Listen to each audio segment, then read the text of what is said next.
Have you ever heard of Journey to the West? Journey to the West is a Chinese novel published in the 16th century during the Ming dynasty. It is regarded as one of the greatest classic Chinese novels, and has been described as arguably the most popular literary work in East Asia. The novel is an extended account of the legendary pilgrimage of the Tang dynasty Buddhist nun Xuanzang, who traveled to the western regions, Central Asia and India, to obtain Buddhist sacred texts and returned after many trials and much suffering. Among them, there is a story that impressed all readers. Many people think that this is the biggest obstacle of the journey to the West. That is the womanland. The Queen of Women's Kingdom is a female character from Chinese novel Journey to the West. She is the ruler of the country called Women's Kingdom of Western Liang, which is a country fully formed by women. In the Women's Kingdom, there are no adult men, and women hold an important society position. Women living there only need to drink a bowl of local river water, and they will be pregnant and have their babies after 3 days. When Tang Sanzang arrives at her country, she proposes Xuanzang to marry her and become the king of the country. Her plan doesn't work as Xuanzang leaves with his disciples after pretending to accept the proposal. Feeling embarrassed, the queen returns to her country with her officials. After all, Journey to the West is a fairy tale. How could there be such a country in the world? But today, I am going to tell you that there is indeed a place like this in today's world, and it is in China. Wait, what? Well, in today's video, let's take a look at the women's kingdom in the 21st century. Okay, let's get started. There is one such place in China's Sichuan province, where only women are allowed, and adult men are not allowed to enter. However, unlike in Journey to the West, this is not a rich country, but a pious temple. This is Yaqing Temple in Sichuan. This is a little-known temple, located in Changtua Village, Acha Town, Bayu County, Ganzi Tibetan Autonomous Prefecture, Sichuan Province, 120 kilometers away from the county seat, 19 kilometers away from the town government, and about 4,000 meters above sea level. From the geographical data, it is known that this place is remote, and few people can come here, but anyone who comes here will be shocked by this place. This is a temple surrounded by mountains, and what is unique is that it was built on the water. The endless river surrounds the entire temple, and the temple seems to be a central department leading the entire area. Therefore, Yaqing Temple is also known as the Buddhist Kingdom on water. In Tibetan areas, if a man becomes a monk, he will be called Zaba, and if a woman becomes a Buddhist nun, she will be called Juimu. The Yaqing Temple was divided into Zaba district and Juimu district by the river. As the name suggests, the people living in Zaba district are all men, and the people living in Juimu district are all women. At present, there are more than 20,000 Jum living on the island. Juimu means to respect women. In history, royal nobles called their mothers and aunts Juimu. The management of Buddhist nuns by the Tibetans is very strict.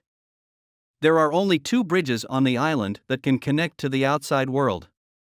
Therefore, it is difficult for those who decide to become a nun to contact the outside world once they enter into the island.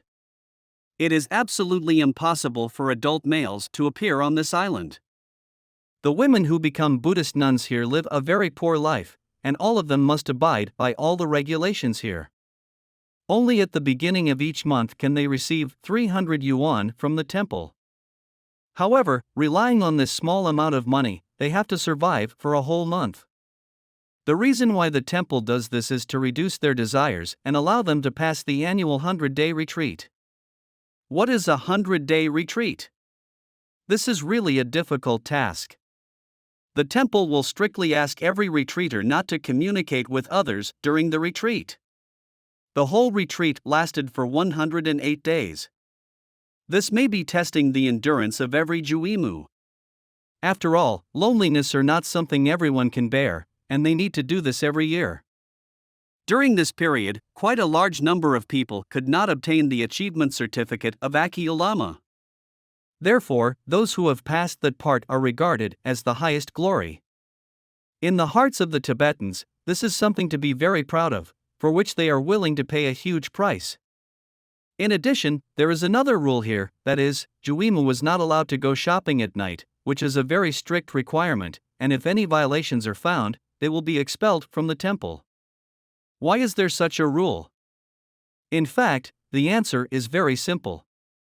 Now that you have become a nun, you must cut off your emotions and desires, and night is the time when everyone relaxes physically and mentally. When people are most relaxed, they are most likely to be attracted by the outside, easily misled by people's words, and prone to wrong judgments. Then, when they go shopping at this time, they may be prone to impulsive consumption and shopping. In addition, it is easy to meet the opposite sex at night and have some unnecessary relationships. Although they have become nun, everyone has emotions and desires. If there is interference from external factors, it is still difficult to restrain themselves.